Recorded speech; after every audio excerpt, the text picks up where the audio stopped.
Porn as a subject in my house was never mentioned. Everybody thinks that if you're hooked with pornography, it's because you come from a split marriage or like a bad background. That was not the case. I come from a really tight Catholic family. My mom used to always, tell us what was good and wrong, what not to do.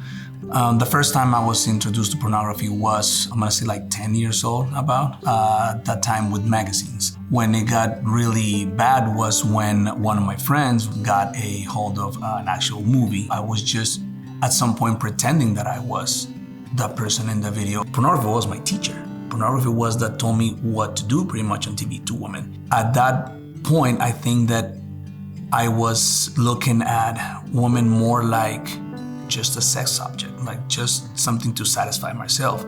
I was always trying to be that guy in the movie. And obviously with the years, pornography kept progressing into different kind of pornography. So it was more obscure, it was more raw. And the more and more I did it, that was kind of a numbing situation for me where I didn't feel anything. I didn't feel remorse or if I was gonna hurt my parents or my girlfriends or with people that I was around. The progression from 15 later on, I was not just addicted to porn, but I was addicted to drugs and alcohol. At this time I was in Mexico. So I left my house to live on my own because I started selling drugs in town that gave me that extra money to be able to live by myself. While living by myself, my life was just that. It was sex, drugs, alcohol. When I didn't have my high with pornography, I will go look in town for a girl. Then later on, that's when I was done in Mexico and I moved here when I was 24. I was clean for a little bit about drugs, but then I start knowing people here. And I start getting into again, hard drugs, trying to deal. And this was at the beginning of my marriage. I met my wife when I got here to America. She was the manager at that time at this restaurant, and I started working with her. She knew I was an alcoholic. She knew maybe that I used drugs. She saw a lot of girls coming in, or different girls during this time that I used to go out with. And even though she knew that when I finally wanted to be serious with her, I should have changed there, but none of that stuff. Like I will always carry my addictions. Obviously, I was faithful to my wife at the beginning of our stages, first years, maybe a year or so. But that sex drive, that always trying to feed my ego with either porn or girls, came back. Start coming into, and then that's the first time I cheated on my wife.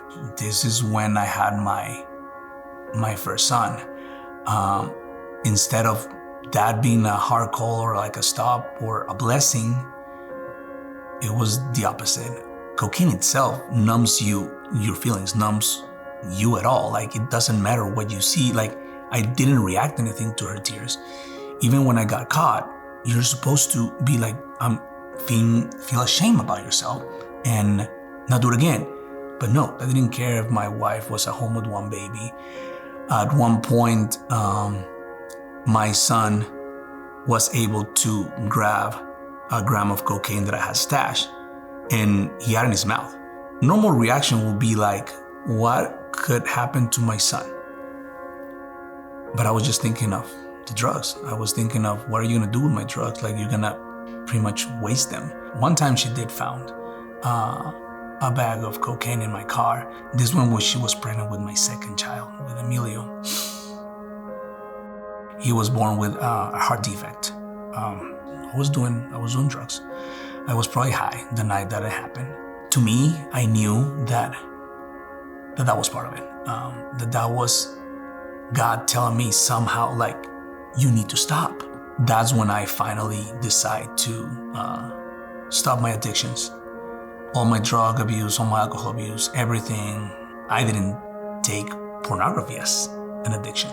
I always told my wife, I am not gonna cheat on you anymore. I always promised, never did anything. We're about to move houses. Everybody's happy. Everybody was gonna have a new life. We can have a new start, a new beginning. And she finds out that I am cheating again with somebody from work.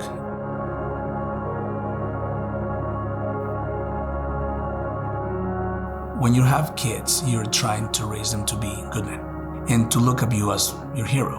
But when my son comes to me and straight up tells me, it's like, I just don't want to be like you.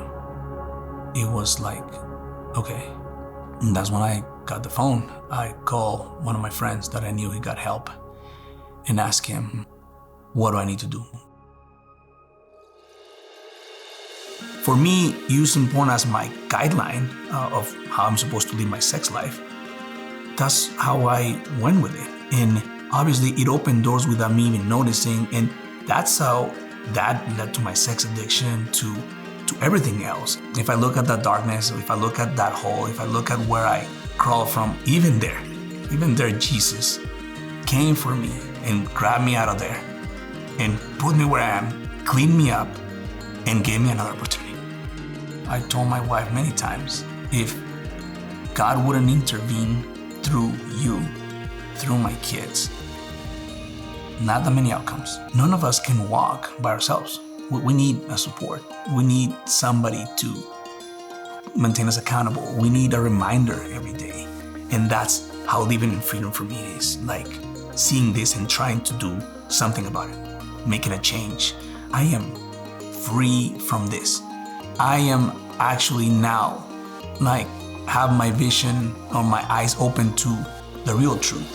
And I need to make amends, probably for the rest of my life, to my wife, to my kids, because so much damage, I don't think it has an expiration date or a time. And not gonna be over till the day I die.